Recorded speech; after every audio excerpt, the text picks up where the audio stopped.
Hi అండి. అందరూ ఎలా ఉన్నారు? బాగున్నారా ఫ్రెండ్స్? మేమైతే చాలా బాగున్నామండి. ఈవినింగ్ టైంలో పిల్లలకి స్నాక్స్ పెట్టడానికి స్కూల్ నుంచి రోజు ఒకే రకం పెడితే వాళ్ళు ఇష్టంగా తినరు కదా! అలాంటప్పుడు మనకు కూడా ఈజీగా ఉండేలాగా ఇలా స్నాక్ ఐటెమ్ చేయండి. చాలా సింపుల్ 5 నిమిషాలండి ఇది.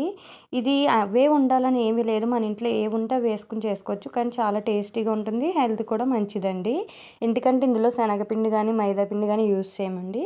దానికోసం మనం అదిగోని ఆనియన్స్ 2 కట్ చేశాను. పెద్ద ఆనియన్ అయితే ఒకటి, శనగపప్పు, కొత్తిమీర సన్నగా తరిగింది, జీలకర్ర అండ్ కరివేపాకు కూడా సన్నగా తరిగిందండి. బియ్యపిండి 2 కప్పులు వేసానండి నేను. అందులో సాల్ట్ వేసేసుకొని మొత్తం మిక్స్ చేసి తర్వాత చన్నీళ్ళేనండి, వేడి నీళ్ళు మటుకు కాదు. నేను పచ్చిమిరపకాయలు మర్చిపోయాను, తర్వాత కట్ చేసి వేసానండి. ఇదిగోండి ఇలా కట్ చేసి ఇలా వేసుకుని మొత్తం మ్యాష్ చేసేయాలి.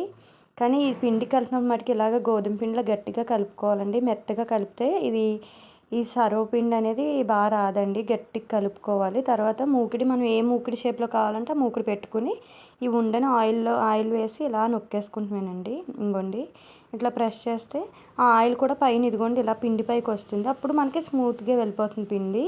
సన్నగా నొక్కుకుంటే చాలా కరకరలాడుతూ క్రంచీగా బాగుంటుందండి. అదే పెద్దవాళ్ళు అనుకోని కొంచెం లావుగా చేసుకోవచ్చు. ఇలా మూకుడంతా నేను ప్రెస్ చేసిన తర్వాత హోల్స్ పెడుతున్నానండి. ఆ తర్వాత ఇదిగోండి స్టవ్ వెలిగించి సిమ్లో పెట్టాను. ఆయిల్ అనేది ఫస్ట్ వేసుకుంటే సరిపోద్దండి. ఇందులో చాలామంది పల్లీలు, నువ్వులు కూడా వేసుకుంటారు. నేనైతే ఇదే వేసానండి. ఇదిగోండి చాలా టేస్టీగా, చాలా యమ్మీగా ఉందండి.